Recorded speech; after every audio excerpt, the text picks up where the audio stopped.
Oh, good. Heart launch.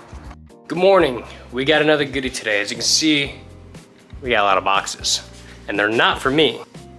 Over here we have the BC coilovers. They are the BR series. She already has coilovers on her 180, but they're kind of shot, so we're looking just a nice upgrade. And I think what she's most excited about. This is the HKS high power exhaust. Look how pretty it is. We opted for this one because honestly it was like a lot cheaper than the Tomei. My personal opinion, it looks better. It just was a good price. That's the only reason why you bought it? Over the Tomei. And I think it sounds really good.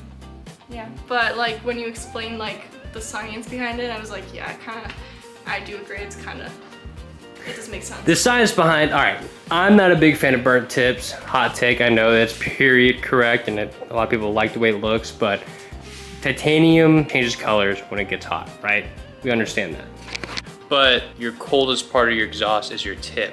So why is that the only part changing? To me, I don't know. To me, it's just like, I'd rather have, I'm not saying this is titanium, I'm just saying I'd rather have a true titanium exhaust that someone didn't change the color and it naturally turns color. Well, like I had on the 2JZ 240. And then in that bubble wrap is for the GTR, but I'll get to that in a minute. So for now, let's pull your car in, pull this out, and get started.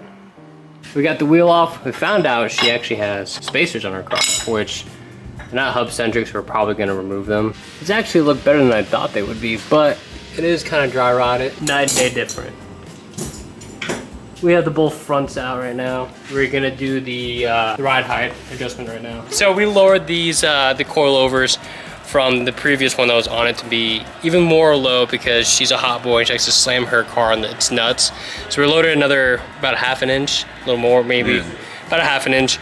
And we just matched up the two fronts, so we're gonna throw them in now. First hang up, these coils were for a 240, so the hole is a little too small, so we're gonna drill it out. We're gonna drill it out because it fits perfect with the control arm. We're gonna modify the coil to fit. So we ran into a hiccup. I didn't have my drill bits because they're at the shop, and her coil overs are technically for a 240. According to all the forums, a lot of people run these. But long story short, the control arm bolt is a little too big for the hole in the coil bracket that mounts it. So we're just gonna bore it out a little bit, but I didn't have any drill bits. So I went to Harbor Freight, I went to Ace Hardware, and I picked up a cone drill bit, and I went to go use it real quick. And I took it out of the packaging, and the packaging was already open, and the drill bit was already used, and it was dull. So I had to go back, get a new one. New one cut it like butter, but we ran out of time because we got a drive shack session. So I actually put the old coils back on and put the car on the ground, put it in the garage, and we'll be back tomorrow. But for now, watch this epic swing. Heart launched her new boo. It was really real, so I was like... Damn, boy. Watch as Alex lines up the shot. Quiet on the field. Oh, look at that.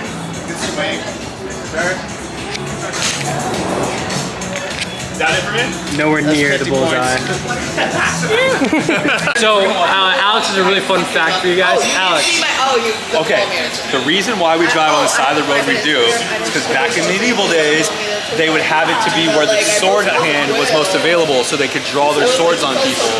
So that's why they were on that side of the road for all the right-handers. But then Napoleon came over and he was a lefty and he was like, Dad, I'm taking over the world, so he switched it, and America adopted it. Britain actually adopted it for a while, and then they switched back to like that. Real fast. Google it right now. Fact check him. Fact. Google that shit right now. Let's go. Oh no, the camera. I gotta have you, baby. I gotta have you, baby. Yeah, but next. What? No face. Oh, no face. Oh, 180. Just like home. Oh, good. So as you can see, the 180 is back on the ground. We discussed last night, while we're here, we're just gonna resurface and paint this strut bar. So while I drill the brackets out. Anna's over here getting this prep to get painted. Obviously we got primer, purple for it, and then we got the 1K clear with the metallic finish, so it'll be nice and pretty. So she's getting that all taken care of, and then she's gonna hit it with the orbital sander, and it should be good. We got the first coil over in. Anna's prepping the strut bar for paint with her very first power tool. So we kind of ran into a little bit of a trouble. That bolt right there was rounded out. Oscar went over to Home Depot to go pick up an extractor set.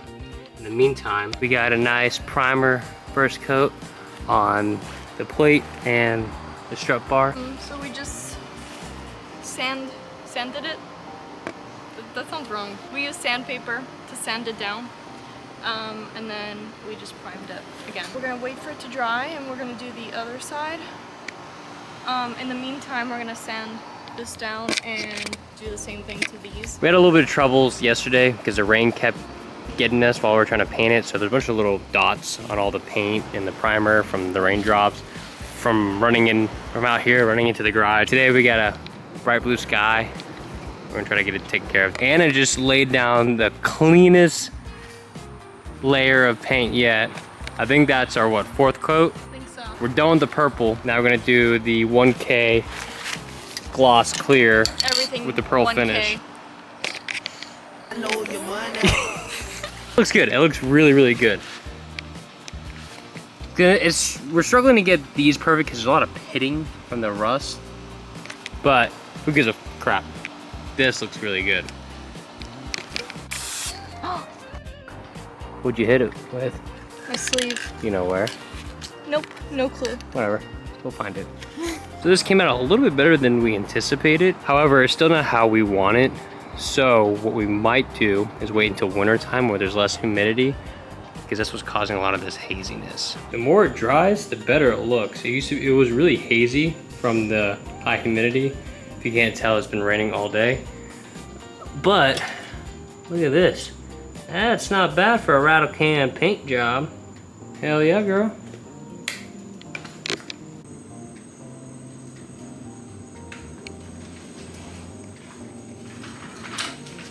It's very conservative. You can definitely drop it more. Okay. If I look at the chassis, it looks even, but if I look at the gap, it looks so much more. Right. Yeah, like there's so much more gap here, and this looks like so much better. Because it's tucking. Yeah. There's no wheel gap. Because it's tuck fitment, which is the best fitment. You gotta drop it another inch all around. Yeah. You like it? I love it. So we couldn't do the exhaust today because it's so corroded. And she got a catback exhaust. The studs and the cats are so rusted. There's no threads left. So like, yes, you just have to do a full exhaust. Or we can do a turbo setup and just do a whole custom top mount, downpipe, and then attach her HKS to it. So Anna's buttoning up her strut bar. Came out really good. What do you think? Proud of yourself? Mm-hmm. I love the zinc plated hardware with it. Not bad. Anything to say to your fans? Thank you all for supporting me, for donating to my GoFundMe. Yeah. I didn't get any donations. Alright guys, you see this massive gap right here, right? Like it literally looks like I have a lifted truck, right? Okay, so we're Compare it to the rear. We're gonna adjust the coils in the front, lower it a bit so it matches and is even with the rear. Lady driven.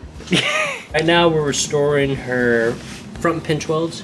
She took the vise, clamped it on, straightened it out. Now it's full of rust, so she's taking the wire wheel to dust that off, and then we're gonna paint it to seal it. So this is how the first one came out. I know it's not the most pretty looking thing in the world, but we're here for function.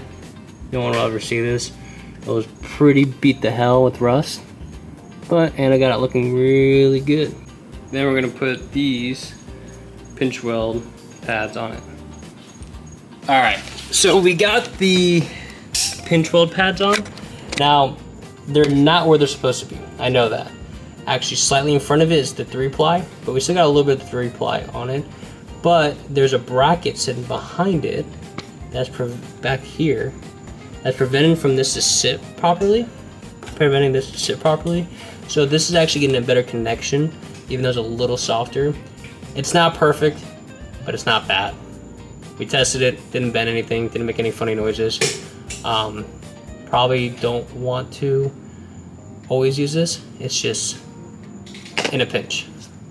But no pun intended. So we're dropping it about a 1/2 inch, and then we're gonna see if it rubs. Comment down below what wheels you should get. She's kind of feeling tri-scope.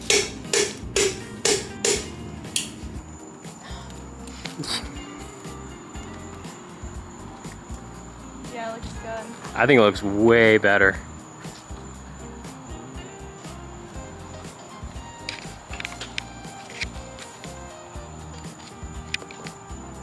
I love it. I think it looks pretty good. Wheels will be swapped out eventually, as soon as she decides to order them. Please donate to my GoFundMe. But that's gonna be it. Have a good one. Peace out, Oh. Senor Batti. You doing the outro? Peace out, Senor Betty. Please subscribe, like, comment where you come from. And keep spreading as much love as you can. Bye.